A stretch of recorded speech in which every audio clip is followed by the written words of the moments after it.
大家好啊！今日想同大家介紹下呢隻好靚仔、好特別嘅1000米深潛。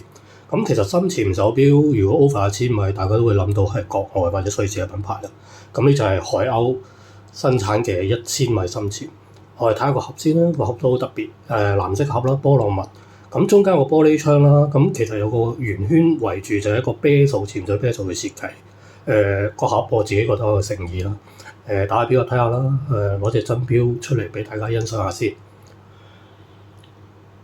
錶我自己咧就覺得個設計第一時間睇咧就有少少 Planet Ocean 嘅影子嘅，我哋睇相嘅時候，但係實錶嘅睇到咧就完全覺得冇呢個反應嘅。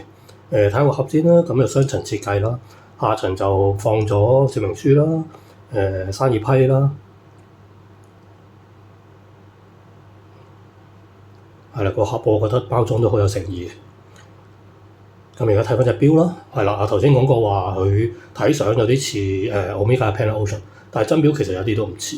咁大家可以見到啦，成隻錶好蘇力，鋼帶啊嗰樣嘢全部都好蘇力。藍色嘅太陽紋錶面啦，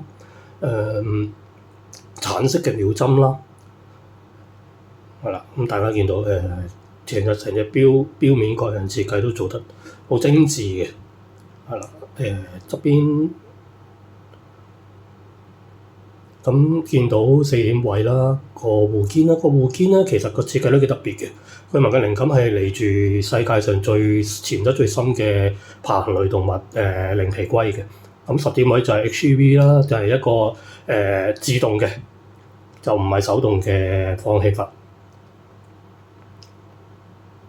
係啦，咁另外睇下個啤數啦，咁個啤數設計好特別嘅，銀色咧就係 fix 嘅，外面藍色就係一個按壓式設計嘅逆回轉嘅啤數，係啦，一定要兩隻手撳落去先可以轉到嘅。咁呢個可以防止潛水嘅時候或者唔足轉到個啤數。咁呢個設計其實都幾好嘅，有好多牌子都有唔同嘅 lock 法。咁呢個設計我覺得係幾保險嘅。睇翻條錶帶啦，潛水扣嘅設計係啦，好蘇力嘅襪底啦，